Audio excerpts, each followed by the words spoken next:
This is the People's Countryside Environmental Debate Podcast, and we're having a break from the usual programming in the sense of listeners send in questions for us to conversate around. We're having a break from that just to allow you guys to send in more questions, to stockpile them a little bit. And what we're going to do, we are going to talk over some questions that were given to us at a live event we did a little while ago, or quite a while ago, actually, thinking about it. I'm Stuart the Wild Man Mabbott, one of the co-hosts. Who's the other co-host? Hi, my name's William Manklow. Thanks very much for being with us. Yeah, it was last May, I'm going to say. May before, because don't forget, we've already had May this year, so it was May 2023. Good point, yeah. Yeah, May 2023. So it was the live incarnation, second live incarnation of this podcast, in front of a live audience. Wasn't recorded. It was a ticketed event, and we had guest panelists, and we did ask in the interval for people in the audience to place their questions, some extra questions, which we talked about in the second part. But we've got a list of them here that we didn't actually get through at the live event. We had so many questions given to us at half time. Yeah. There was no way in the world we would be able to discuss every single one of them. So what's the question we're going to be discussing today, Stuart? Well, I'm going to unclip it. I'm going to pass it to you to read. It's still on the slip. Oh. It's from Peter T. I don't know who Peter T was, but it's in his handwriting. Well, I get to read a question? Yeah. Oh my God. Makes a change. You don't do much else. Yeah. Crack on. I'm getting bored. I just waffle and you get bored, as you say. Okay, Peter T. We don't know where he's from or anything like that, do we? Oh, I should imagine Oxfordshire. Yes. If any human activity is practiced by the majority of people, doesn't it automatically become unsustainable? So if any human activity is practiced by the majority of people, doesn't it automatically become unsustainable? Sustainable on an environmental level, or sustainable on a motivational level. Two different things there. I think you're talking, because it's an environmental event, I think they're talking about sustainability. Yeah. Sustainability of the materials. One of the key themes of this podcast. I don't think it's a yes or no answer.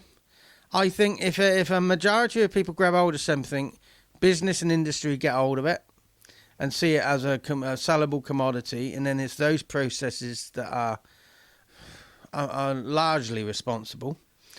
Read the question again. So if any human activity is practiced by the majority of people, doesn't it automatically become unsustainable? Well, if the majority of people walk and don't drive, that doesn't mean it's going to become environmentally unsustainable, unless the shoes, think about, we need more shoes. How are the shoes made? Yeah. So I don't think you can categorically say, but there is an impact when more people start doing one thing. Is it an inference that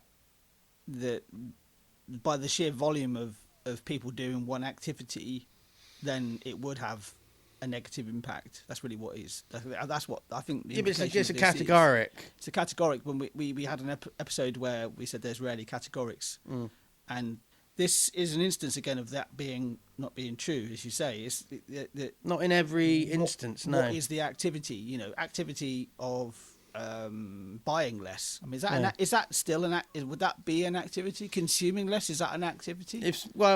I'm going to put it all in there in the sense of, if we all start doing something en masse, does it have to become unsustainable? Not necessarily, no.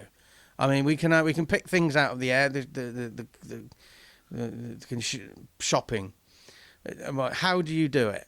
How do you get there? Is it face to face? Is it online? And what are the hidden processes behind that? Yeah. And what will come in once big business realizes everybody's doing this? So, what are the new unsustainable and sustainable drivers that will appear? Pick something else out of the air. Well, the food we eat. I was just looking at a banana there. Yeah. Becoming taking on a vegan diet is an activity. So, if we all become vegans, if everybody became a vegan, you would have mass processes setting up, but it doesn't have to be unsustainable. There are challenges. There will always be challenges when the majority of people latch on. But I think we don't need everybody to latch on. We just need everybody a bit more balance, and for the processes and the motivations to be environmentally sustainable. You don't have to all be doing the same thing. I don't know how that necessarily came up in the questioner's mind, because again, they're not here. I'd have asked that. I mean, is it that there's a perception that people who spout the environmental message want everybody to do the same thing? Could be.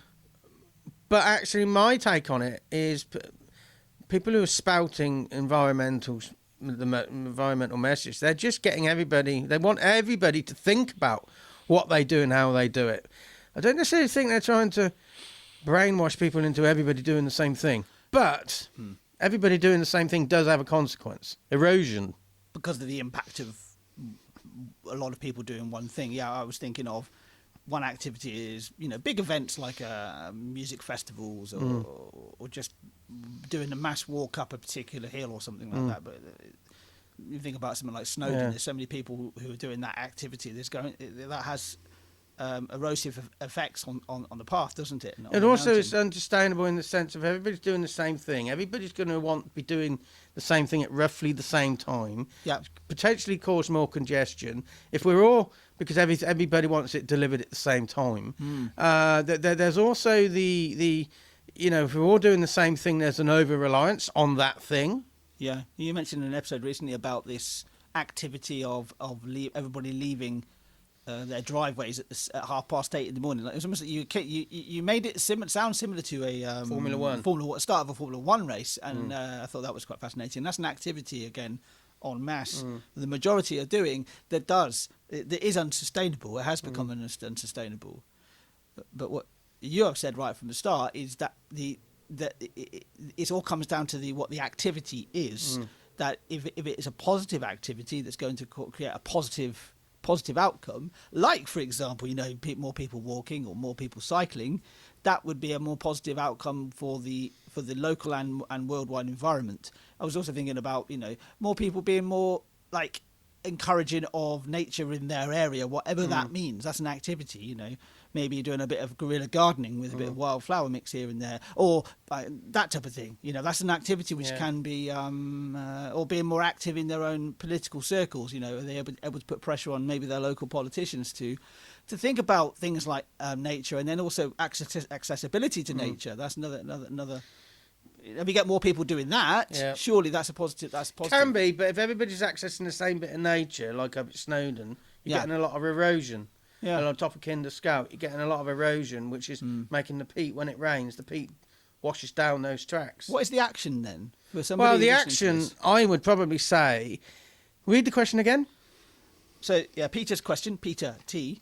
If any human activity is practiced by the majority of people, doesn't it automatically become unsustainable? My action would be, test out this any theory, but, come up with maybe in the next week or so 5 things that if we all started doing... 5 activities, right? Yeah, can be varied, and just challenge that. Does it inevitably become unsustainable?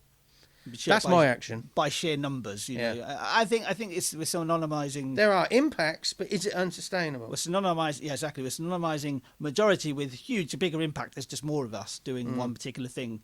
It depends on when we do it, doesn't it? That's so. I don't have an action myself. Okay, so this has been the People's Countryside Environmental Debate Podcast. Slightly different format in this episode and the next one. And we haven't introduced the concept of the podcast too much around in this episode or the next one, because we're just trying to introduce you to these big subjects. And if you're interested, listen to one of our usual episodes and you'll get all the bump at the beginning about who we are, what we're trying to achieve, who you are, what you're trying to achieve, bladder, bladder, bladder, bladder. Anything else, William? Stuart's the rabble-rouser, I'm the waffler. That's all you need to know, really.